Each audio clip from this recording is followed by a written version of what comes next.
সম্পর্কে থেকে অনেক সময় কি হয় না, পার্টনার কল মেসেজ করা বন্ধ করে দেয়, বা তুমি কল মেসেজ করলে তাকে রিপ্লাই করে না, বা সে কল মেসেজ করলেও অনেক দেরিতে সে কল মেসেজ করে। এই জিনিসগুলো কিন্তু তোমাদের সম্পর্কে প্রতিনিয়ত হয়ে চলেছে। একটা সময় গিয়ে তুমি বুঝতে পারছো না যে সে আদৌ কি তোমাকে চাইছে, নাকি সে তোমার সাথে এখন টাইম পাস করছে। যদি সে চায় তাহলে সে কেন এরকম করছে, এক্সেট্রা এক্সেট্রা। এই জিনিসগুলো তোমার মাথার মধ্যে ঘুরপাক খাচ্ছে, আর এখান থেকে জন্ম নিচ্ছে তোমার মধ্যে ফ্রাস্ট্রেশন বা ডিপ্রেশন, বা তোমার মধ্যে এমন একটা জিনিস তৈরি হচ্ছে যেটার জন্য তুমি বাইরে হাসি খুশি থাকলেও ভেতরটা তোমার দুমড়ে মুচড়ে যাচ্ছে।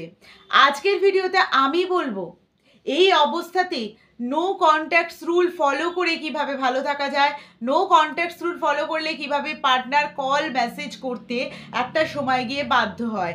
তার আগে একটা কথা বলবো, সম্পর্কে বা প্রত্যেকটা ক্ষেত্রেই কিন্তু এক হাতে তালি বাজে না। কিছু ভুল তোমারও আছে, কিছু ভুল তারও আছে। তোমাকে তোমারটা রেকটিফাই করতে হবে, তারপরেও যদি দেখো সে সেম জিনিস করে চলেছে, তারপর তোমার সম্পর্কটা নিয়ে ভাবতে হবে। তাই প্রথম যে পয়েন্টটা আমি তোমাদের সাথে শেয়ার করব সেটা হচ্ছে পজিটিভ থটস। যখন আমরা সবসময় ভাবি যে আমার দ্বারা হবে না, আমি এটা পারবো না, ও আমাকে কখনোই ভালোবাসবে না, ওর সাথে সম্পর্ক ঠিক হবে না হবে না হবে না, মানে না না না, এই জিনিসটা যতক্ষণ আমরা ভাবতে থাকি ততক্ষণ কিন্তু কখনো কোনোভাবেই পজিটিভ কিছু তোমার সাথে হবে না। এখানেও একটা বড় কথা হচ্ছে না, যতক্ষণ আমরা নেগেটিভ ভাববো ততক্ষণ কিন্তু নেগেটিভ ভাইবস আমাদের চারপাশে ঘুরপাক করবে, আর নেগেটিভ ভাইবস যত আমাদের চারপাশে ঘুরপাক করবে আমরা কিন্তু ভালো থাকতে পারবো না। দ্যাটস ওয়াই আমাদেরকে পজিটিভ থটস মাথার মধ্যে রাখতে হবে। কি রাখতে হবে? Positive thoughts. কি পজিটিভ থটস? না আমি পারবো, আমার দ্বারা হবে, ও আমাকে ঠিক ভালোবাসবে, ও আমাকে ঠিক কল করবে, ও আমাকে ঠিক মেসেজ করবে। এই যে পজিটিভ থটস তুমি মাথার মধ্যে রাখবে, এইখান থেকে কিন্তু তুমি অনেকটাই পজিটিভ এনার্জি পাবে নিজেকে রিস্টোর করার, নিজেকে ভালো রাখার, নিজেকে হ্যাপি রাখার। তাই প্রথম পয়েন্ট হবে পজিটিভ থটস মাথার মধ্যে আনা। ওই লোকের সামনে হাসছি ভেতরে ভেঙে যাচ্ছি এটা নয়, ভেতরেও পজিটিভিটি রাখতে হবে, বাইরে তো রাখছোই পজিটিভিটি। সেকেন্ড পয়েন্ট হচ্ছে যে সে তোমাকে কল মেসেজ করছে না, তুমিও তাকে কল মেসেজ একটা লিমিট অবধি চেষ্টা করো, একটা লিমিট অবধি তাকে কল মেসেজ করো, লাগাতার করো, বারবার করো। করে যখন দেখছো সেম এক জিনিসটা তার দিক থেকে হচ্ছে, তাহলে এবার তুমি নিজেকে চেক করে নাও। এবার তোমার নিজেকে চেক করার পালা। কি করতে হবে তোমাকে? কল মেসেজ এভরিথিং করা বন্ধ করে দিতে হবে, টোটালি বন্ধ করে দিতে হবে। হ্যাঁ, নো কন্ট্যাক্ট রুলসে চলে যেতে হবে। এবার নো কন্ট্যাক্ট রুলটা আমি পরের পয়েন্টে বলবো। নো কন্ট্যাক্ট রুলসে যখনই চলে যাবে পার্টনারের মনের মধ্যে কিন্তু সেটা নিয়ে একটা ধাক্কা দেবে, যে আমাকে এত কল করতো, এত মেসেজ করতো, সে কেন আমাকে এখন কল মেসেজ করছে না। এই জিনিসটা কিন্তু second point very important. No contact rule apply করতে হবে। এই রুলসে কি রেজাল্ট আসবে সেটা আমি 4 নম্বর পয়েন্টে বলবো। তার আগে চ্যানেলে যারা নতুন আছো প্লিজ চ্যানেলটা সাবস্ক্রাইব করে দাও, ভিডিওটা লাইক করো, কমেন্ট করো, শেয়ার করো বন্ধুদের মধ্যে। তোমাদের সাপোর্ট গাইজ ভীষণ দরকার। একটা লাইক, একটা কমেন্ট অনেকটা রিচ বাড়িয়ে দিতে পারে, আর তোমরা সাপোর্ট করলে এই ভিডিও অনেকের কাছে পৌঁছবে এবং অনেকেই উপকৃত হবে। তাই প্লিজ প্লিজ ভিডিওটাকে সাপোর্ট করো। Third point, no contact rules. No contact রুলসটা কি? অ্যাকচুয়ালি আমাকে কি করতে হবে? যখন দেখছি আমার পেশেন্স লেভেলটা ক্রস করে গেছে, সে আমাকে কল মেসেজ কোনো কিছুতেই রেসপন্স দিচ্ছে না, সে আমার সাথে তার মতন করে রয়েছে, এবার কি করতে হবে? আমাকে চেক করার পালা আমার চলে এসেছে। 15 দিন থেকে 21 দিন টোটালি নো কন্ট্যাক্ট রুল, মানে কল মেসেজ যে কোনো জিনিস থেকে বিরত থাকতে হবে। এই নয় কি তুমি নো কন্ট্যাক্ট রুল ফলো করছো আর এদিকে তার খবর নিচ্ছ, তাকে স্টক করছো, একদম না। কিন্তু তাও তোমাকে কি করতে হবে? 15 থেকে 21 দিন মানে সেই যে একটা ব্যক্তি তোমার লাইফে কেউ ছিল সেটা ভুলে যেতে হবে।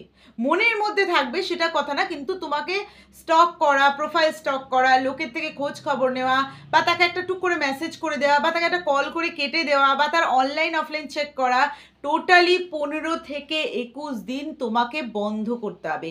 এই পুরো প্রসেসটাকেই বলা হয় নো কন্ট্যাক্ট রুল। কি বলা হয়? No contact rule. এই রুলের কি রেজাল্ট সেটা আমরা পরের পয়েন্টে আসছি।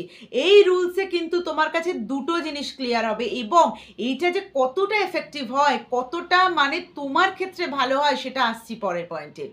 পরের পয়েন্ট শুরু করার আগে যারা আমার সাথে পার্সোনালি ফোন কলে কথা বলতে যাও, দেখো সবাইকে মেসেজের রিপ্লাই ওইভাবে দেওয়া সম্ভব হচ্ছে না, একটু ব্যস্ততা বেড়েছে, তাই ফোন কলে কথা বলতে গেলে তোমরা একটা মিনিমাম একটা চার্জ পে করতে হয়। সেটা করে তোমরা আমাকে এসএস দিলেই আমি তোমাদের সাথে ফোন কলে কথা বলতে পারবো, একটা টাইম সেট করে নিয়ে, যেই টাইমটা তুমি এবং আমি উভয়ই ফ্রি। অনেকক্ষণ আমরা কথা বলতে পারবো, 1 ঘন্টা আমরা ডিসকাস করতে পারবো। একটা মেসেজে যেটুকু তোমাকে আমি বোঝাতে পারবো বা আমি মোটিভেট করতে পারবো, 1 ঘন্টাতে কিন্তু তোমাকে আমি পুরোটাই আশা করি বুঝিয়ে দিতে পারবো, এবং যেখান থেকে তোমার আগামী দিনে অনেকটাই হেল্প পাবে। তাই ফোন কলে কথা বলার জন্য আমাকে ফেসবুক বিপাশা রাহা মুখার্জি পেজ বং পেন্সিলে মেসেজ করো, বা যারা ফোন কলে অ্যাফোর্ড করতে পারবে না, খুবই কম চার্জ, যাই হোক, তারা মেসেজ করতে পারো, কিন্তু একটু ওয়েট করতে হবে রিপ্লাইয়ের জন্য। আমি আমার সময় মতন তোমাদের রিপ্লাই দেবো। 4 নম্বর পয়েন্ট, নো কন্ট্যাক্টস রুলসে কি রেজাল্ট আসছে? নো কন্ট্যাক্টস রুলসে দুটো রেজাল্ট আসছে। প্রথম রেজাল্ট কি আসছে? প্রথম রেজাল্ট আসছে তুমি ভেতর থেকে স্ট্রং হয়ে যাচ্ছ। তুমি ভেতর থেকে এতটাই স্ট্রং হয়ে যাচ্ছ যে 21 দিন বা 30 দিন বা 2 মাস পর সে যখন কল করবে বা মেসেজ করবে, খুব একটা বেশি ফারাক তোমার মধ্যে পড়বে না। কারণ আমরা যখন 15 থেকে 21 দিন কোনো কিছু থেকে ডিটেলস থাকি, আমরা কিন্তু তার মানে এটাই কি সেখান থেকে আমাদের আস্তে আস্তে বাঁধনটা আলগা হতে থাকে।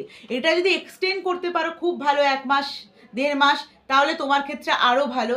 কারণ সঠিক মানুষ হলে, এটা আসি পরের কথায়, সঠিক মানুষ হলে কি হবে, এটা যদি তুমি যত এক্সটেন্ড করবে তোমার ভেতরটা স্ট্রং হবে, তুমি আগামী দিনে এইটা নিয়ে লড়ার ক্ষমতা পাবে, মুভ অন করে এগিয়ে যাওয়ার সুযোগ পাবে। আর এটার সেকেন্ড বেনিফিট কি হবে? এটা তোমাকে এক্সটেন্ড করতেই লাগবে না যদি মানুষটা সঠিক হয়। আচ্ছা বলো তো, যে কাউকে যদি সত্যি ভালোবাসে, তুমি তো তোমার পার্টনারকে সত্যিই ভালোবাসো, তুমি কি 15 থেকে 21 দিন থাকতে পারবে? পারবে না। কিন্তু তুমি যেহেতু এই স্টেপটা উঠিয়েছো, তোমাকে থাকতে হচ্ছে। ও তো ওঠায়নি, ও তো ওঠায়নি এরকম কোনো স্টেপ। ওর তো একটা টেনশন হতে পারে যে তুমি কোথায় আছো, কি করছো, কেমন আছো। ও 15 দিন না, ও 5 দিনও ওয়েট করবে না, তোমাকে কল করবে, মেসেজ করবে ওই 15 থেকে 21 দিনের মধ্যে। কিন্তু ব্যাপারটা হচ্ছে 15 থেকে 21 দিন মানে 1 মাস থেকে আমি বলেছি ব্যাপারটা 15 দিন কিংবা 21 দিন টানা করতে হবে। বুঝতে পেরেছো তো? 1 তারিখ থেকে 15 তারিখ বা 1 তারিখ থেকে 21 তারিখ এইভাবে। কিন্তু ও তো 1 তারিখ থেকে 15 তারিখ বা ও তো 1 তারিখ থেকে 21 তারিখ তোমার জন্য ওয়েট করবে না, কারণ ও তো তোমায় সত্যিই ভালোবাসে। ও কিন্তু তোমার সাথে 5 দিনের মধ্যেই বা 4 দিনের মধ্যেই যোগাযোগ করবে। তখন বুঝে যাবে সেই মানুষটা কিন্তু তোমার জন্য খাঁটি, সেই মানুষটা কিন্তু তোমার জন্য সঠিক। যদি সে 21 দিন হয়ে গেছে সে তোমার সাথে যোগাযোগ করছে না, তাহলে বুঝে নাও সে তোমাকে ছাড়া বিন্দাস থেকে যাবে। তুমিও সেইটার জন্যই বললাম এখানে দুটো বেনিফিট পাবে। প্রথমত তুমি ভেতর থেকে স্ট্রং হবে, দ্বিতীয়ত মানুষটাকে চিনতে পারবে, যেটা ভীষণ দরকার। আমার মনে হয় আমি আজকের ভিডিওতে তোমাদের অনেকটা ক্লিয়ারলি বোঝাতে পেরেছি। কেমন লাগলো জানিও, আর এই জিনিসগুলো সিচুয়েশন ওয়াইজ যদি ফলো করো গাইস, পজিটিভ রেজাল্ট অবশ্যই পাবে। আর পজিটিভ ভাবো, পজিটিভ করো, দেখবে তোমার ভালো ছাড়া খারাপ কখনো হবে না। ভিডিও ভালো লাগলে চ্যানেলটাকে সাপোর্ট করো। ভালো থেকো, সুস্থ থেকো, পজিটিভ থেকো।